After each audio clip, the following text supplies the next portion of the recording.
अस्सलाम वालेकुम। Welcome to daily की कुकिंग। मेरी दुआ है आप जहाँ हो खैरियत से हो। आज हम बनाएंगे चिकन स्टीम रोस्ट थोड़े डिफरेंट तरीके से, जो हम आसानी से घर में बना सकें। चलें स्टार्ट करते हैं आज की रेसिपी। इसके लिए हमें चाहिए एक बड़े साइज़ का चिकन, तकरीबन 1000 से 1200 ग्राम का। उसमें हमने इस तरह डीप कट्स लगा लेने हैं ताकि मसाला अंदर तक जाए। अब एक बड़े से बॉल में पानी डालें, उसमें तकरीबन 1/4 कप सिरका डालें, 1 चम्मच नमक डालें और सारे चिकन को इसमें आधे घंटे के लिए डिप करके रख दें। इससे चिकन की स्मेल भी ख़त्म हो जाएगी और चिकन फ्राई करते वक्त जो ब्लड निकलता है वो भी नहीं निकलेगा। आधे घंटे के बाद चिकन को पानी में से निकाल के अच्छी तरह से दोबारा से धो लेना है। इस तरह चिकन अपना थोड़ा सा रंग भी बदल देगा। अब इसको अच्छी तरह से धो लें। उसके बाद हम इसकी मैरिनेशन करेंगे। 2 चम्मच कुटा हुआ धनिया, 2 चम्मच कुटा हुआ ज़ीरा, इन दोनों को ड्राई रोस्ट कर लें।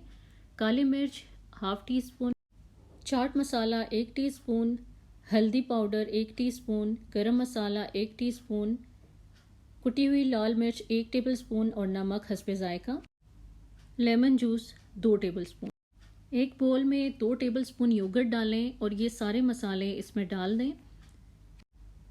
1 टेबलस्पून कुटा हुआ अदरक लहसुन का पेस्ट और साथ ही लेमन जूस इसमें ऐड कर देना है।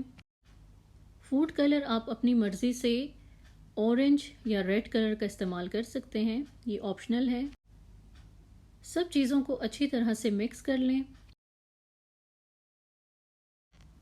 अब चिकन पीसेस इस मसाले में डालें और अच्छी तरह से पीसेस पे ये सारा मसाला कोट करना है। अच्छी तरह से लगाएं ताकि मसाला चिकन के अंदर तक, जो हमने कट्स लगाए थे उनके अंदर भी अच्छी तरह से लग जाए। 1 टेबलस्पून ऑलिव ऑयल का मैंने ऐड किया है। उसके बाद इसको अच्छी तरह मिक्स करके कवर करके तकरीबन 4 से 6 घंटे के लिए आप फ्रिज में मैरिनेट कर लें। अब एक कढ़ाई लें, उसमें ये सारा मैरिनेटेड चिकन डाल दें। स्टीम रोस्ट अमूमन होल चिकन के साथ या फिर चिकन के बड़े पीसेस के साथ किया जाता है। मैं मीडियम साइज़ के पीसेस के साथ बना रही हूँ। इस तरह सर्व करने में बहुत आसानी होती है। ये किसी भी दावत में बनाने के लिए बहुत आसान रेसिपी है। इसमें सिर्फ मैरिनेशन करनी है, उसके बाद आपने इसको कुक करने के लिए हल्की आंच पे रख देना है।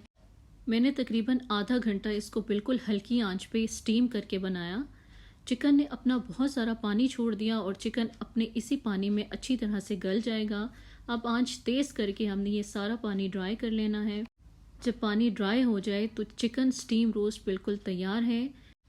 बहुत आसान रेसिपी है। आप मैरिनेशन करके एक दिन पहले भी रख सकते हैं फ्रिज में और नेक्स्ट डे आप फिर इसको किसी भी दावत के लिए बना सकते हैं।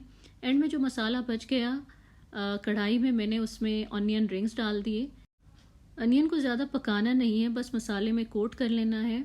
मैंने पुलाव के साथ इस स्टीम रोस्ट को सर्व किया था। आप रोटी या पराठे के साथ भी सर्व कर सकते हैं। चिकन मैरिनेट करके आप इसको फ्रीज़ भी कर सकते हैं। अगर आप डाइट कर रहे हैं, ये डाइट के लिए बहुत अच्छी रेसिपी है। इसमें ऑयल का इस्तेमाल बिल्कुल नहीं होता। जो 1 टेबलस्पून हमने मैरिनेशन में ऑयल डाला था, आप वो भी ना डालें, इससे इसके जायके में कोई फ़र्क नहीं आएगा। आप इस रेसिपी को इजीली ओवन में भी बना सकते हैं और एयर फ्राई भी कर सकते हैं। जिस तरीके से आपको आसान लगे आप उस तरीके से बनाएं। अगर आपको मेरी आज की रेसिपी अच्छी लगी है तो इसे ज़रूर ट्राई करें और मुझे अपना फीडबैक ज़रूर दें। प्लीज़ मेरे चैनल को सब्सक्राइब करें। इंशाल्लाह मिलती हूँ आपसे अगली रेसिपी के साथ। अपना बहुत ख्याल रखिएगा। खुश रहें, आबाद रहें। अल्लाह हाफ़िज़।